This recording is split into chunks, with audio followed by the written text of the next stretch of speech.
नमस्कार दोस्तों। आज मैं मध्य प्रदेश की भौगोलिक स्थिति व प्रभाव पार्ट 3 डिस्कस करूंगा।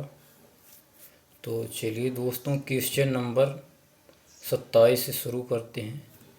मध्य प्रदेश के किस स्थान को पूर्व पाषाण युगीन नहीं माना जाता?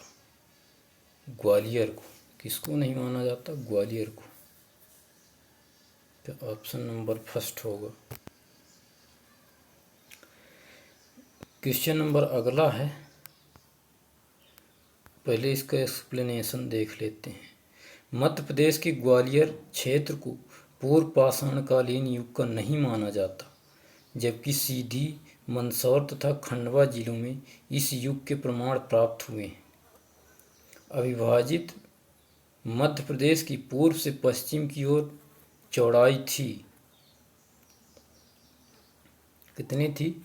1127 किलोमीटर। 1127 किलोमीटर थी। ये कब की बात है? 21 अक्टूबर सन 2000 को मध्य प्रदेश का विभाजन कर एक नया राज्य छत्तीसगढ़ बनाया गया। इस विभाजन से पूर्व अखंड मध्य प्रदेश की पूर्व से पश्चिम की ओर चौड़ाई 1127 किलोमीटर थी, जो विभाजन के बाद अब 870 किलोमीटर रह गई। क्वेश्चन नंबर अगला है, अविभाजित मध्य प्रदेश की उत्तर से दक्षिण की ओर लंबाई कितनी थी? 996 किलोमीटर। कितनी थी? 996 किलोमीटर। तो दोस्तों, इसका एक्सप्लेनेशन है, मध्य प्रदेश का विभाजन 31 अक्टूबर सन 2000 को एक नए राज्य छत्तीसगढ़ बनाया गया।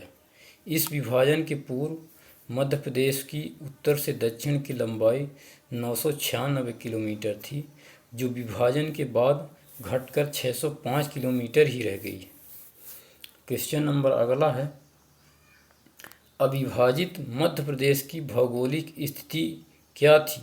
सही कथन चुनें। 17 डिग्री 46 मिनट उत्तरी अक्षांश से 26 डिग्री 30 मिनट उत्तरी अक्षांश था, तथा 74 डिग्री 9 मिनट पूर्वी देशांतर से 84 डिग्री 51 मिनट पूर्वी देशांतर के मध्य। इसका उत्तर होगा सा। अ और ब दोनों। इसका एक्सप्लेनेशन देख लेते हैं। सन 2000 में मध्य प्रदेश का विभाजन हुआ, जिसमें मध्य प्रदेश में अनेक परिवर्तन हुए। अविभाजित मध्य प्रदेश की भौगोलिक स्थिति 17 डिग्री 46 मिनट उत्तरी अक्षांश से 26 डिग्री 30 मिनट उत्तरी अक्षांश तक थी, तथा 74 डिग्री 9 मिनट पूर्वी देशांतर से 84 डिग्री 51 मिनट पूर्वी देशांतर के मध्य तक थी। विभाजन के बाद मध्य प्रदेश की स्थिति 21 डिग्री 6 मिनट उत्तरी अक्षांश से 26 डिग्री 30 मिनट उत्तरी अक्षांश तक, तथा 74 डिग्री 9 मिनट पूर्वी देशांतर से 82 डिग्री 48 मिनट पूर्वी देशांतर के मध्य हो गई है। क्वेश्चन नंबर अगला है, अविभाजित मध्य प्रदेश की सीमा कितने राज्यों को स्पर्श करती थी? 7 राज्यों, जिनमें कौन कौन से राज्य थे? गुजरात, राजस्थान, उत्तर प्रदेश, बिहार, उड़ीसा, आंध्र प्रदेश तथा महाराष्ट्र, जो कि अब 5 राज्यों को स्पर्श करती है, उड़ीसा और आंध्र प्रदेश को छोड़कर।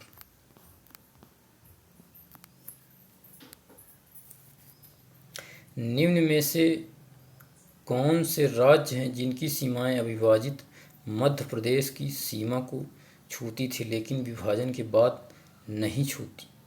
तो ये कौन कौन से हैं?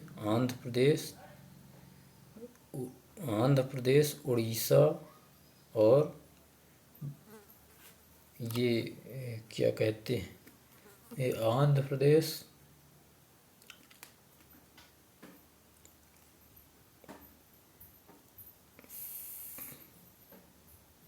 बिहार, उड़ीसा जिस चारों होगा, झारखंड भी से अब नहीं छूती है। लेकिन ये पूछा गया है कि अविभाजित मध्य प्रदेश को छूती थी, तो आंध्र प्रदेश, बिहार और उड़ीसा, ऑप्शन नंबर सी होगा।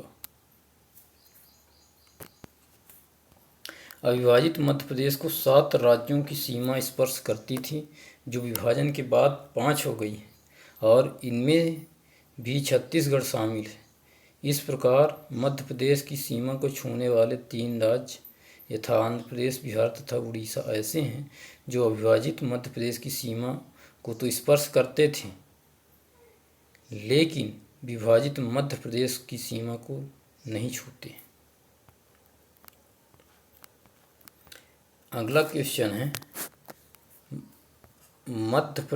संपूर्ण मध्य प्रदेश निम्न में से किस पठार का भाग माना जाता है? दक्षिण का पठार। संपूर्ण मध्य प्रदेश किसका भाग माना जाता है? दक्षिण का पठार।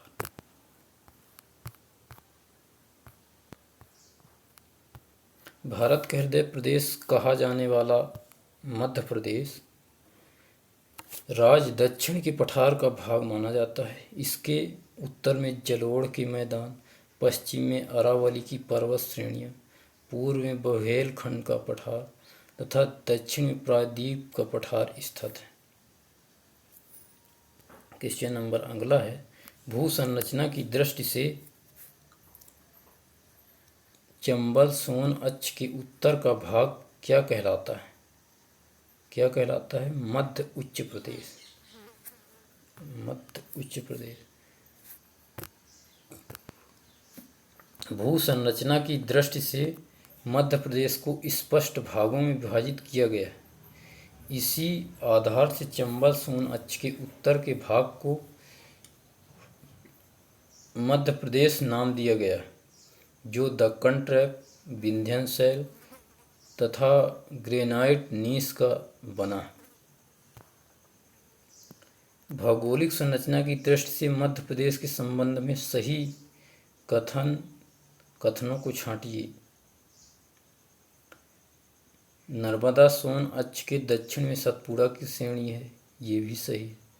मध्य उच्च प्रदेश गंगा के बेसिन का भाग है, ये भी सही है। पूर्वी पठार महानदी और सोन नदी के बेसिन का भाग, तो उपरोक्त सभी होगा इसका आंसर। भौगोलिक संरचना के अनुसार मध्य प्रदेश को स्पष्ट प्राकृतिक भागों में बांटा गया है। इसके अनुसार नर्मदा सोन अक्ष के दक्षिण में सतपुड़ा की श्रेणी, प्रदेश का मध्य उच्च प्रदेश गंगा के बेसिन का भाग है तथा पूर्वी पठार महानदी और सोन नदी के बेसिन का भाग है। क्वेश्चन नंबर अगला है, राज्य पुनर्गठन के पूर्व मध्य प्रदेश को किन नामों से जाना जाता था? किन नामों से जाना जाता था? ब्रिटिश शासन काल में इसे सेंट्रल प्रोविंस एवं बरार के नाम से, सेंट्रल इंडिया, पश्चिम की रियासतों को मध्य भारत, उपरोक्त सभी होगा इसका आंसर।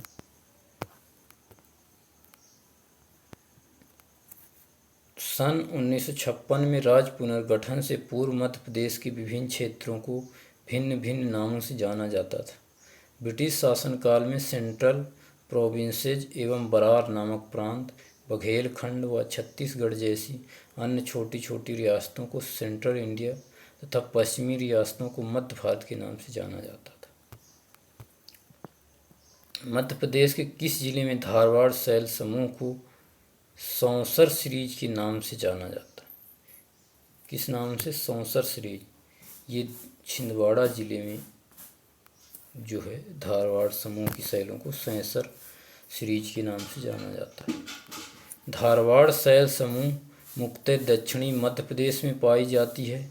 इस समूह को प्रदेश के छिंदवाड़ा जिले में सौंसर सीरीज के नाम से जाना जाता है, जिसमें मैग्नीज निक्षेपण मिलते हैं। सौंसर के ऊपर अपेक्षा नवीन तथा न्यून कायांतरित की चट्टानें मिलते हैं, जिन्हें सकोली सीरीज के नाम से पुकारा जाता है। मध्य प्रदेश के बालाघाट जिले में पाई जाने वाली धारवाड़ समूह शैल समूह को किस सीरीज की संज्ञा दी गई? चिपली सीरीज की। किस सीरीज की? चिपली सीरीज की संज्ञा दी गई। क्वेश्चन नंबर, मध्य प्रदेश के दक्षिणी जिलों मुख्यतः छिंदवाड़ा व बालाघाट में धारवाड़ शैल समूह पाए जाते। बालाघाट तथा अन्य निकटवर्ती भागों में धारवाड़ चट्टानों को चिपली सीरीज की संज्ञा दी गई। पन्ना की प्रसिद्ध हीरे की खदानें निम्न में से किस सीरीज के अंतर्गत आती हैं? इसका आंसर दोस्तों कमेंट में दीजिएगा। ये आज का लास्ट क्वेश्चन था। तो आई होप आपको समझ में आया होगा। थैंक यू, धन्यवाद।